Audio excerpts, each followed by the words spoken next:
magkakaganto. Di ko akalain na sa'yo pala ako magkakagusto. Siguro kung noon pa tayo nagkakilala,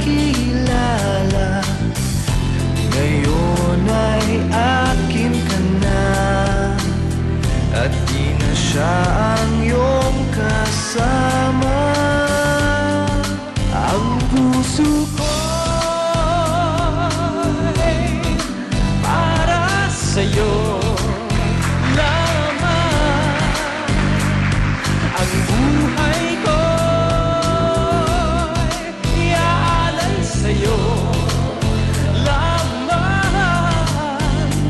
Iingatan ka, susuyuin ka, aalagaan ka, magpakailan pa man.